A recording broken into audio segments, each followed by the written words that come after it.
What's up, fam? So this week we're talking about how to manage the loneliness that comes with the single season. And I really want to jump in really quick before we get into the podcast this week and talk about something that came up in a video from Jackie Hill Perry and Preston Perry. That was a really good point. And one thing that they were saying was that we don't know what God is doing, right? We never know about any of our life, if we're being honest, but we definitely don't know with our dating life. And here's the thing that I've noticed. A lot of us sometimes will rush into relationships that aren't God's will because we're not trusting His timing. See, we don't know that the person that God wants us to marry, low-key isn't saved right now. But in 2 years, they'll be a fully formed, believing Christian that's submitted to God, and they'll be a good person for you. Or you could be in your mid-20s, late 20s, and your person could be in college right now. Like low-key, like you don't know. Like your person could be in college and they're just too young to date. Y'all haven't met yet. But in 3, 4, 5 years, you all meet and this person is perfect for you. They have everything that's on your list and more, and they actually have what you need in order to have a healthy marriage. Now, here's the thing. You may not like that. Who wants to wait, right? But if you truly believe that God has your best interest at heart, that can help swallow the pill a little bit. Now, we're going to give you some practical things about how to manage your single season, how to live it to the fullest in this podcast episode. But hopefully that was encouraging. Just that perspective shift. That, Lord, if my person has not come into my life yet, maybe it's because you're still developing them so they can be best for me. Hopefully that encouraged you. Now, let's get into this week's episode.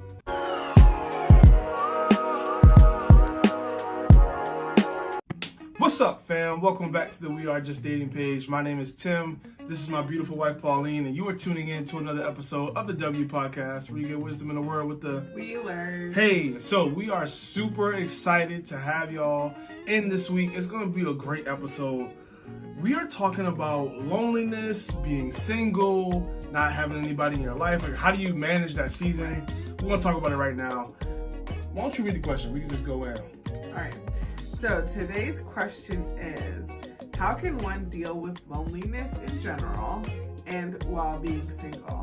I'm away from family and friends, and it's been hard to find quality relationships on this side.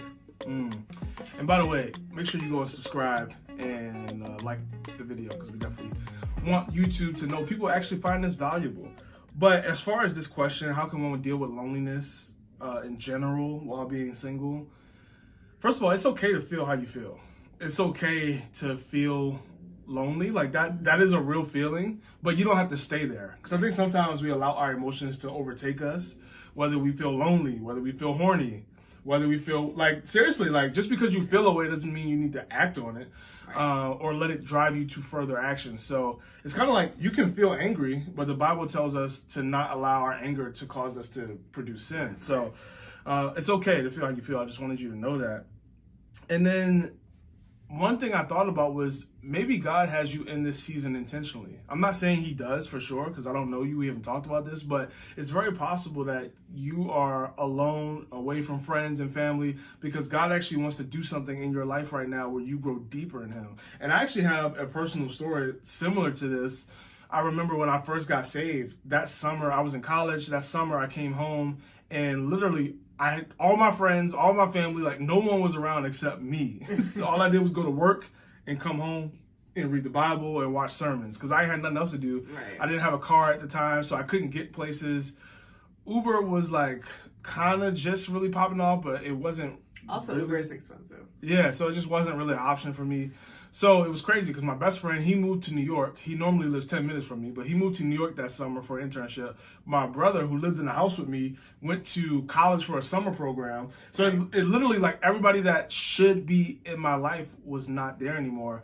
And I never want to experience that feeling again of feeling lonely. But I'm so glad that God did that, because now I can always look back and I know how to get close to God. I know how to press into Him. I learned stuff about myself and what God wanted me to, because I had that time alone. Because when you're alone, you have less distractions. You don't have places you can go out all the time. You don't have a boyfriend or a girlfriend where you can go to the movies every Friday or whatever. Yeah. You just have time to focus on you and the Lord. And I believe every Christian should have some type of time like that, where they can just have time with the Lord so they can develop and grow. So that may have nothing to do with the person who actually asked this question, but I think it will help somebody who may feel similar to that. Now, how do you actually find friends, find quality friendships? We always will suggest finding a good local church where you can serve, you can be in connect groups, because I honestly believe that's the best way for Christians to find godly relationships. Right. And I'll let you go deeper into that. I don't know if you're going to touch on that at all. You don't have to, but if you are, you can. But also another thing is I feel like we forget that we can pray and ask God, Lord, can you send me some friends? Yeah. Lord, can you send me some people in my life? Don't forget about prayer. Prayer is not our last resort. It's our first response. And yes, we have a responsibility to show up to the connect groups, to show up to serve, to put ourselves in position to meet other people. But at the same time, we got supernatural favor that we can rely on. Lord, please bring in the right people into my life. Because here's the thing, some of our closest friends, we did nothing to earn them. We did nothing to deserve them. It was literally a God-ordained situation. They don't go to our church. They go to a different church. But we had friends that connected us, and now they're our closest friends on the planet. And that, I believe, was God, not our works that did that. So I'm grateful for that. But we also have friends that we work for, that we met in church, that we served with. Being strategic. Yeah, that we did ministry with. Being a good steward of those people sometimes allows the Lord to bring in other people, or just gives you the foresight in the discernment to see those God relationships. Right. And last thing I'll say is your identity is not in a relationship. It's not in your friendships. It's in who you are as a child of God. So just be careful with that. Whenever you're in a lonely season, that doesn't mean you're a loser. That doesn't mean you're weird. Like, don't take on outside things internally and internalize and be like, man, I must suck or I must not be good because I don't have anybody in my life right now. That's not the case. Yeah, definitely. What would you say? Really good. Yeah, I love this question because I think that it's something that people don't even have the awareness to recognize when they're feeling lonely. Like, they immediately feel like this is something that they should fix and not something that they should sit in. And even just asking God, like, okay, God, I'm feeling lonely, what should I do? It's like immediately like, I'm gonna run out to the bar, I'm gonna run out to the gym, I'm gonna run out like wherever it is people's kind of comfort zone is to fill their time. And that heart is not always bad, because, you know, even when you were talking, I was thinking about idleness and how a lot of times people, there's a saying that is not Bible. It says like idle time is the devil's playground, something like that, which is definitely, you know, can be true. But also, so you don't want to just like sit and be idle and do nothing and have no purpose, but loneliness can have purpose. Feeling lonely can and should drive you into the presence of God. So that was something that just came to mind when you were speaking. But anyway, to this person who submitted the question, or someone who has it kind of in a similar time, like, it's really good that you are asking for help with this and praying and asking the Lord like what to kind of do with this with your time and with this feeling. If you are like, hey, I don't have friends and family around right now, and kind of like events or things that normally I would be going to. But I think it's good because, you know, again, people, a lot of times that's their drive to get in a relationship is because they're lonely. Oh, well, I'm lonely, let me get on an app. Or let me, like, you know, scroll on social media or DM somebody, or like, you know, and that's kind of how sometimes like bad things can happen, or we end up a place we don't want to be. Because relationships, as you mentioned, like, don't solve loneliness. So like, people are in relationships and marriages and feel lonely. So just to have it there doesn't mean that it's full. It's not like kind of like it's a quality over quantity thing. So I think that it's good that you're not just jumping to whoever's available to you to fill your time. But loneliness can be cured, or it can be an opportunity for contentness, and then also for presence. So if you are feeling like, okay, because I'm not sure why you moved, or kind of where you are, maybe it was for a job or something like that. Maybe like, hey, you know, my family is not around and my friends are not around right now, but I love my job and I am so grateful for this opportunity, and kind of like focusing on what you do have instead of what you don't have. That's where contentment can come from. Perspective too. Yeah, exactly. So like, because you, wherever you are, you're there for a purpose. Hopefully it was like your own choice. It wasn't like you were placed, you know, somewhere I told you had to be there. So that's one piece that I want to share about loneliness. But then the other part is presence. So I think loneliness is an opportunity for you to welcome in presence. Number one, well, three different things: falling in love with your own presence, being with yourself, because a lot of people don't do that. God's presence, of course, as Tim mentioned, and then the presence of others. So fall in love with yourself. The Bible says that, we can only love people to the capacity we love ourselves. Love your brother as you love yourself. And that's in Mark chapter 12, verse 31. So that's and this is the time for you to fall in love with you. Journal, take time to kind of sit with yourself and ask yourself questions.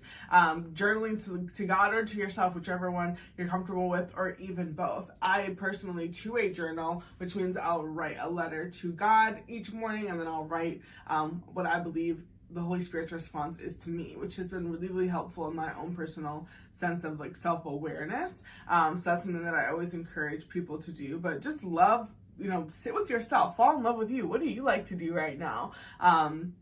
Get to know yourself. Maybe in the previous season you were just so busy you didn't have time to really get to know you.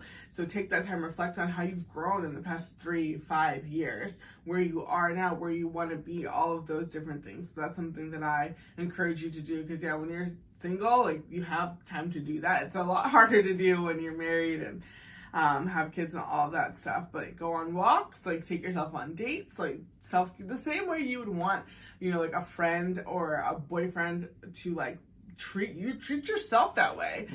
Because you're being good steward of you, loving yourself well, and when it is your time, you'll know what to do, and you'll know what to expect as well. I love this. Focus on loving being in your own presence. Because I brought it super spiritual, which is important, but just as important is being able to go to a restaurant by yourself. I know people who enjoy going to the movies themselves. Your life doesn't have to pause just because you don't have anybody else in it at this current moment to share it with. Right. And then also in that way, you're building a life that's attractive. I really believe friendships are a magnet. And the Bible even says in Proverbs 18:24 that if you're a great friend, that you will attract great friends. If you want friends, you yourself be friendly. So if you're loving on yourself and you're having a good time, and people are going to want to be around you. And of course, yes, those practical things, like you said, going to church. And I know that's hard during COVID. A lot of people have just been used to going to church online. Go to church in person. This is a new time. It's a good opportunity for you to, don't normally encourage church hopping, but now it's a good time for you to do that. It's to check out different churches, see which one, fits for what you're looking for and what you need for right now. But go in person. It's a completely different experience, because to be honest, being online, you're just getting the worship and the sermon. That's not what you need right now. You need friends. So, you're not going to make friends just watching the service online. So do that. And generosity attracts other people. But first you need to be generous to yourself. As you mentioned, love on yourself. So as you are paying more attention to other people, hey, I noticed that you love these type of shoes, or you do this after work every day. I would love to, take you out there, or whatever the case is. But you have to learn how to be observant in order to be generous. But first observe yourself. Love yourself. What do you like to do? Become self-aware before you can start being aware of others. And I really believe that number one, when you do that, because that's something you can do right now, loving on yourself, then over time, you won't be constantly waiting, when are my friends going to come? When is my next relationship going to start? But you're going to enjoy the season you are in, and people are going to be attracted to you, and then you'll also learn how to love them in the same way. Yeah, that's really good. So I hope this encouraged you. I hope you feel like you have some next steps you can take in order to help you with the loneliness you're experiencing, help you find friends, but also help you really value yourself. So we love you. We're proud of you. Thank you for watching this week's episode of the W Podcast. We will see you next week. Bye. Thanks for watching this video. To get more Christian relationship advice, subscribe to our channel. And make sure you check out our other videos as well.